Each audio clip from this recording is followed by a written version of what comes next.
Were you depressed, or? But I was very fortunate because in February of '74, we had a special election to fill the seat vacated by Gerald Ford's elevation to vice president.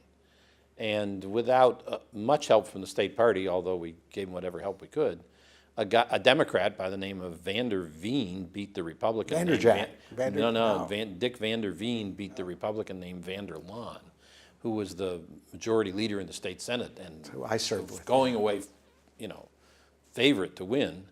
And Vander Veen ran in a campaign that was a referendum on Richard Nixon and Watergate, and he won. And I became an instant hero, and nobody ever questioned my credentials after that, and I always got elected unanimously. So at that point, I mean, you're a person working with you who's very strategic at this point. Were you strategic then? Did you have a sense of where you were trying to position the party or what the challenges were given the context? We were focused on winning elections. It was very tactical. Don Regal became a Democrat the first year I was chairman over the Vietnam War. So we started gaining in the congressional delegation.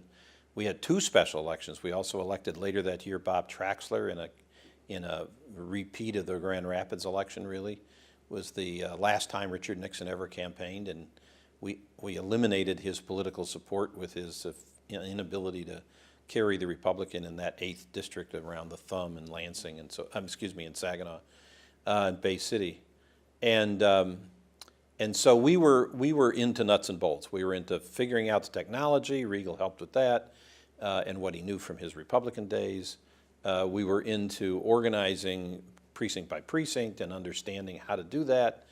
And we were just basically surfing the scandal, which, as a result of the '74 election, the Democrats took over the Michigan delegation. Good place People to like be. Blanchard and Broadhead got elected that year. Bonnier, I think. Bonnier was the following year, Wolpe was that year, and Don L. Basta got elected Congress from the center of the state. 76 then becomes a pretty eventful time, I think. There's the Regal primary in general, which I'd like to get your recollections on and what roles you played, if any. And then maybe we can talk about the McGovern rules, and because the McGovern rules were as a result of the '68 turmoil and rules. Right. By '72, the Democrats had passed a new set of rules for selecting delegates at the National Convention, and those had been characterized as a quota system and other things that people didn't necessarily approve of. Certainly I didn't, and so there was continuous debate in the National Party over that, and I was asked. Were you playing a role in the National Party? Well, by then, in '74, maybe '73, I got a call from a guy named Don Fowler, who later became Democratic National Chairman, asking if I would support him for president of the Association of State Democratic Chairs, which is a kind of no one cares position, except the state Democratic chairs at that time, because it included vice chairs, represented 1/3 of the votes on the Democratic National Committee. And Bob Strauss was seeking to do similar things to what I was doing in Michigan, trying to move the party to focus on winning elections, polishing off the rough edges on the policy stuff and so forth. And the candidate running against Mr. Fowler, a guy by the name of Mike Vance, who went on to be a great U.S. judge out of Alabama. Fowler was out of South Carolina. Vance represented the kinds of parts of the party that had been in opposition to my candidacy. So it was an easy thing for me to say yes, but I bargained into becoming secretary of the Association of State Democratic Chairs in return for my support and help in the Midwest. So I had become active. Eventually I became president of that, that organization. But back in '74, Don had asked me to do that, and Strauss had heard about me and knew that I had this background in rules, actually going all the way back to Oakland County. So I got asked to chair a commission that at the time was supposed to just look at the influence of presidential primaries on how Democrats chose a presidential candidate. Maybe stop for a second, give people a little context. Why would the party have been so concerned about presidential primaries? Well, the primaries was an idea that you could take the delegate selection process, and therefore the nominating process, out of the, quote, smoke-filled back room, and instead of having some boss like Daley in Chicago decide who Illinois was going to vote for and do it so that it was a unanimous vote out of Illinois for Hubert Humphrey, that we would have more of these primaries where crusades like the McGovern anti-war crusade and others could have more influence. And Strauss, who was very into congressional politics and sort of the traditional constituencies of the Democratic Party, wanted to curtail the use of primaries, if you can believe that, back then. And so he was looking to put together some scholars, Gene Kirkpatrick, who was still a Democrat at that time, Thomas Mann, still very active, some pretty leading political scientists, and some Pauls like me to sit around and figure out what to do about all this.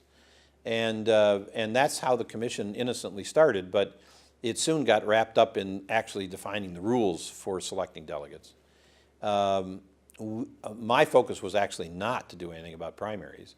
I've been a very strong believer in democracy my entire political career, and always think that the people have the most wisdom in the selection process of any kind. But there was this problem of caucuses, which tended to attract the most ideologically committed delegates, and therefore often candidates such as McGovern, who were, quote, out of the political mainstream, as we used to say. So we wrote a set of rules after the '76 convention where the convention specifically authorized us to set the rules. We wrote a set of rules that tried to limit the influence of caucuses, that required proportional representation in votes so that you didn't have a unity slate kind of outcome. It ended up requiring equal division between male and female delegates to the convention, but backed off of some of the other quota systems that McGovern had put in place. But there's a great irony in all that when you get older, okay, because the reason President Obama, who I strongly support, got elected president was because his ability to win caucuses and not necessarily primaries, although he did all right in primaries, and clearly was the best candidate for the Democrats to nominate that year.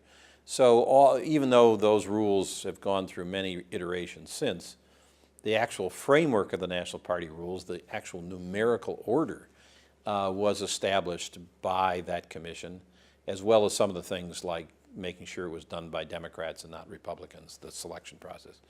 And despite all that, it is proven to me beyond a shadow of a doubt that rules are irrelevant, that's really not where you ought to focus your political activity. So anybody listening to this should never bother a moment of time on trying to fix the rules. Well, although that's just exactly what the Republicans are about to try and do. When the sort of the Regal phenomenon, Regal changes parties. Oh, yes, that and primary. So talk to us about that primary and that general and the role of the Michigan Party and your role specifically. Well, the reason Bonnier got elected in '76 was one of the candidates in that primary was Jim O'Hara, whose seat Bonnier got elected to. So he was the traditional labor liberal Democrat out of Macomb County, very pro-civil rights, and it's hard to sort all that back out again in terms of where constituencies are these days. But very much a labor guy, very actually into rules, but very much into the liberal tradition of the party. He was opposed in the primary by Dick Austin, who was our Secretary of State, statewide African-American elected official, probably one of the, if not the leading African-American office holder in this country. Authored Motor Voter and all those wonderful good things. And then there was this upstart named Don Regal, who had only been a Democrat for a couple of years and had been, sort of the enemy of the labor fellows in Flint when he was a Republican. And he decided that he was going to be a candidate to replace the venerable Phil Hart, who didn't run because he was ill, eventually died of his illness, but who was deservedly a legend in his time, the conscience of the Senate, the reason there is a Hart Senate office building, and so forth.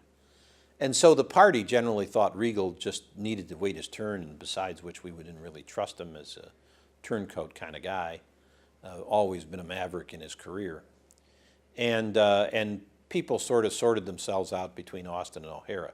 Now, I was party chairman, so I had a public neutrality face. Privately, I was a very good friend of Jim O'Hara's and did whatever I could to help him out. He was completely out of his element in a statewide television-dominated primary. That's not the politics that O'Hara had grown up with or been elected to. So he was a distant third in that primary.